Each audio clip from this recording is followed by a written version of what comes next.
Budget battles rage on Capitol Hill as DOGE digs up dead people still cashing your taxpayer-funded checks. Talk about a grave error. Congressman Tim Burchett is here to help us break it down. Plus, Francis Macron arrived at the White House today, reaffirming our alliance, while Gavin Newsom grovels for $40 billion for a California bailout. Plus, woke schools are shoving DEI into debate clubs, because who needs logic when you have systemic oppression? All next on the Matt Gaetz Show. Let's do this. We're shaking up Washington, D.C. We're breaking the fever. You ever watch this guy on television? It's like a machine. He's great. Matt Gaetz. Happy Monday. Elon Musk's DOGE entity has sent an email asking federal workers to briefly list 5 things they accomplished last week. The vanguards of the bureaucratic state in Washington acted as if Elon had asked them to sacrifice their firstborn child. If Mr. Musk and his minions didn't find what they did in the last week acceptable, there would be very little, if any, legal basis for them to be able to prevail, meaning the government. As a former governor, too, from a management perspective, you could see what a clown car this is right now. It's just another example that Trump and Musk have no idea what they're doing. Cruelty is, in fact, the point of Elon Musk's whole wrecking ball approach to efficiency in the federal government. Democratic Senator Tina Smith of Minnesota said this is, quote, the ultimate blank boss move from Musk, except he isn't even the boss. He's just a blank. Just got off the phone with a source who explained to me even more so why this Elon Musk email is a national security threat. He's there playing God as an unelected billionaire bureaucrat. I think he's such a loser. He is such a loser, the world's biggest loser. This is a guy who has never had his childhood trauma addressed. Yeah, agreed. He's a mess. He's the richest man in the world, so I think he's doing fine. I would also suggest, it's not an incredible amount of nerve for Elon Musk to say, give me 5 things you did last week. I mean, there are 5 days in the work week. You only have to be able to identify a single thing you have done each day. What gets me hot under the collar is that the very Democrats who are crying crocodile tears over the firing of people who can't justify their jobs had no problem with millions of people in America losing their jobs, even in the military, if they wouldn't take the jab. And those people had done nothing wrong. Here's what's actually happening. Billions of your hard-earned tax dollars are sent to federal workers, Social Security beneficiaries, and welfare beneficiaries who no longer exist. They are ghost payments. At times, the people died long ago. 1.3 million people are on Social Security from the age 150 to 159.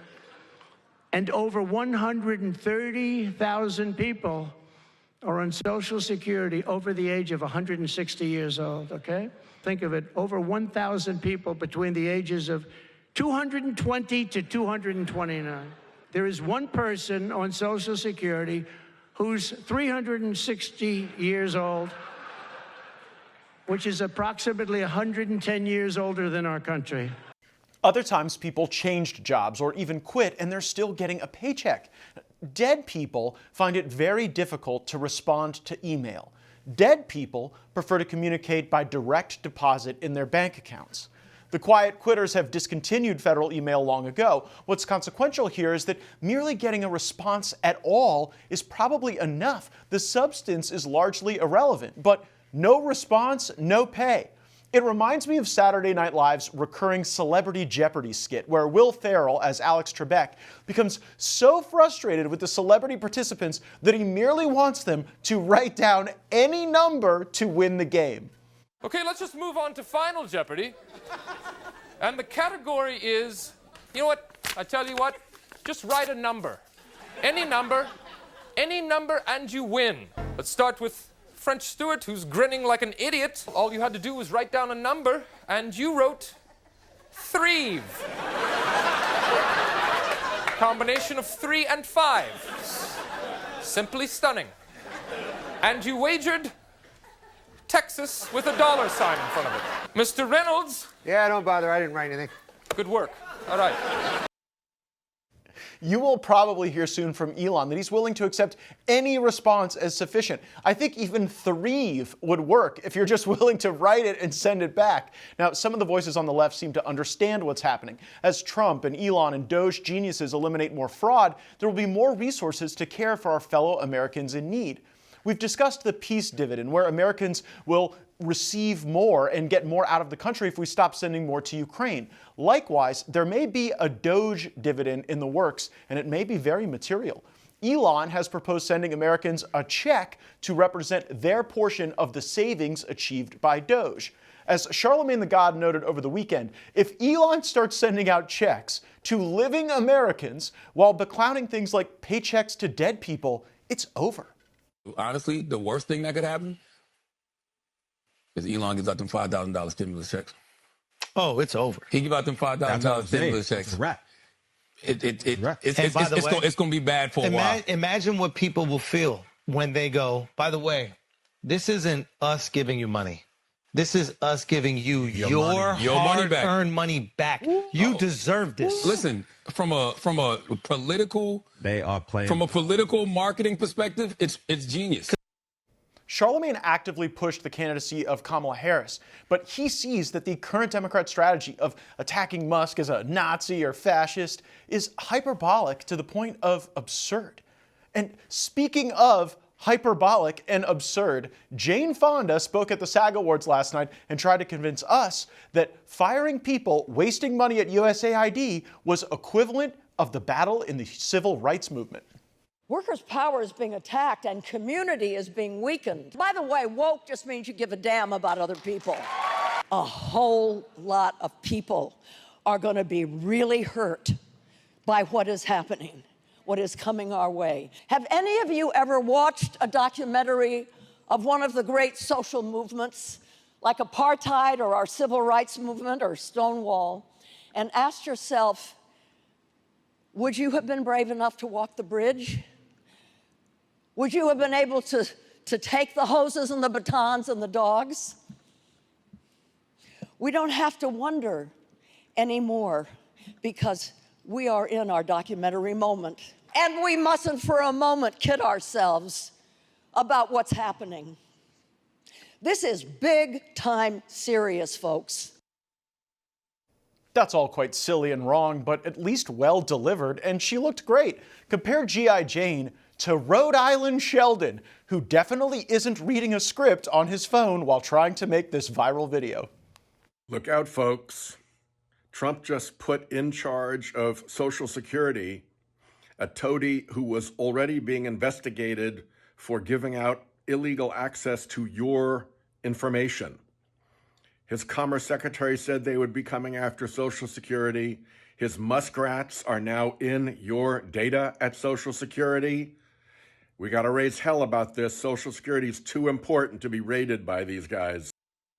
These are the people who didn't care that the FBI was rooting around in the files and surveillance of their neighbors and coworkers and ex-lovers, but all of a sudden Big Balls making sure that we aren't paying dead people is what he's all worked up about. The video is ridiculous, and American seniors know it. Seniors know that a measly 2.5% cost of living increase is being overwhelmed now by higher prices caused by years of Bidenflation.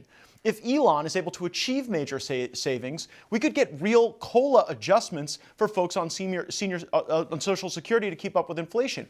Seniors will be so happy if we achieve this, they will be dancing in the streets like we are all the governor of Maine. The truth comes out when the truth comes out. You can run, but you know it's ending at the bottom of the grave. You're digging.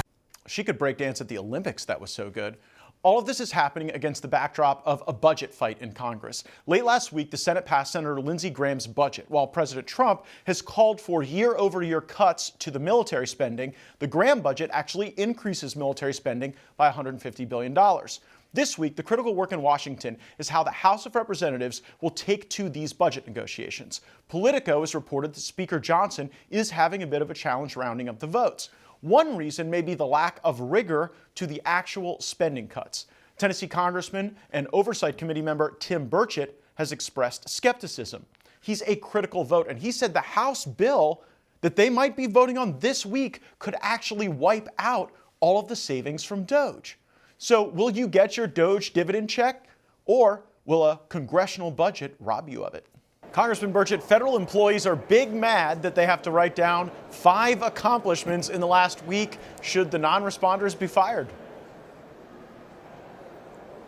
I think they should. The non-responders are probably non-workers.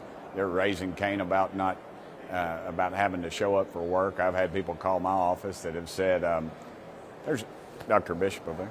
I've had people show up at my office and complain about that they've moved since they had their job and they're moved out of the area, but they can do it by video. But now they're being required to go back to work. So yeah, I think it's just private business does it all the time, Matt. It's called accountability. We do it in our office up here on Capitol Hill. I'm sure you did it in yours as well. If your people weren't accountable, they were gone. Yeah, if you sent an email asking simply for almost any response with almost any explanation and that could not be generated, one would have to really question whether or not that person should still be receiving a paycheck. Now, what caught my attention, the reason I wanted you on the show today, you've said that this budget deal that the House of Representatives is working on right now undoes a lot of the DOGE cuts that people have been really excited about. So I wanted to give you a chance to explain how the budget deal from the House actually works against DOGE.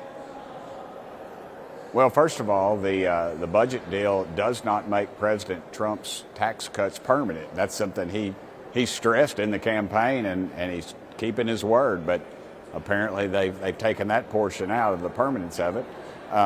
Second of all, it's every time every dollar we're saving, we're spending it either at the Pentagon or some other federal agency. So there is no savings. They'll talk about the rate of growth is decreased, but that's Washington doublespeak for we're just going to spend more money, and we're just not doing it as the percentages are higher, so it looks smaller, but we're still spending more money. And that's exactly what they're going to do. And as well as I do, this bunch up here is fairly gutless, Matt. We got about 100, 150 days before they start stabbing the president in the back. And that's what scares me most about this. You'll have some guy whose wife and or girlfriend works for one of these quasi-agencies or some funding element of it, and then they get the call from home, hey man, this is cutting into our paycheck. You can't do that. And so they'll find a way to sabotage it, or they'll pass 2 bills in the House, one in the House, one in the Senate, equally conservative, but they go in a little bit of different direction. They'll never get together, and then we'll be back to the drawing board again. So I just don't think we got the guts to do it. I hope this Congress proves me wrong. I hope every one of President Trump's dadgum executive orders gets done, puts permanent, because as well as I do, it's done with a stroke of a pen. Donald J. Trump signs it. The next president can unsign it. Just that easy. The budget deal that the House of Representatives is working on right now, do you think that deal stabs President Trump in the back? I think it does to some point. I think if I had a conversation with him, I would love. I don't have his phone number, but if I did, I would call him and say, these tax cuts are not permanent. I think that's something that I think is wrong. I think that needs to be expressed in the bill, and I think they need to be permanent. It's ridiculous to have to run back to Congress every few years for a tax cut. Put it in there. If it's not good, write a law and take it out. Don't put a date on it, a drop dead date. Yeah, especially because on a lot of this tax policy, if it expires, then people can't plan for it. People can't build toward those objectives. You made a lot of news today when you said that right now you're not a yes on what you're hearing coming out of Republican leadership in the House of Representatives. What do you think they have to do to get you to a yes? Is it more cuts in the spending? Is it more flexibility for the president on extended tax cuts? What are you telling folks behind closed doors about how to get Tim Burchett's vote? I'm telling them the same thing I'm telling them in front of the doors and behind the door, Matt. I don't like the spending in the Pentagon, but I get that. But what I would like to see is a commitment from them and the White House that we will start slowing down the spending and cutting it out. Every dollar we save, we spend it over at the Pentagon, so there is no savings there whatsoever. There's and Elon increases. had even said, There's even President increases, Trump said, Yeah, when you look at the increases, Senate budget, 100%. they're actually going the exact opposite. However you agree, whether you agree or disagree with the Pentagon cuts, the current Senate deal and the current position of the White House are in direct conflict with each other. We did have French President Emmanuel Macron with President Trump today. We'll take a listen to that and then get your reaction on the other side. Sure, I would go there, sure. And he'd come here, too. On the 9th of May on the Red Square? I don't know the 9th of May, no, I don't. I think that's pretty soon. But no, at the appropriate time, I would go to Moscow. So here in this circumstance, you've got President Trump saying he may end up going to Moscow. As you hear that, what's your reaction? Yeah, I think that's a gutsy move on President Trump's part, but it's predictable. Trump is a face-to-face kind of guy. He's dealt with the unions in New York. He gets it. That's why they get him. He tells them the truth, and he tells them to their face. A lot of people don't like that style of leadership. A lot of them like to hand it down to the United Nations or get approval through Congress. Trump's a leader. He's not a follower. We finally got a real cowboy in the White House. He's unpredictable, and that is great for America. Yeah, if President Trump meeting with President Putin can end this war that is killing thousands of people every day, I don't understand why the media is against it unless they just want to keep the war going. That seems to be their fundamental motivation, and ending the war is Trump's, and I certainly trust him to do that. We're going to be watching your vote very closely, Tim Burchett. They need you on this budget deal, and here on this program, we are rooting for you to get every cent in budget cuts you can out of this negotiation, and certainly don't let them tie the hands of DOGE and all the great work we're seeing there. Congressman Tim Burchett of Tennessee, key member of the House Oversight Committee, thanks so much for joining the program tonight. Thank you, Matt. It's a pleasure.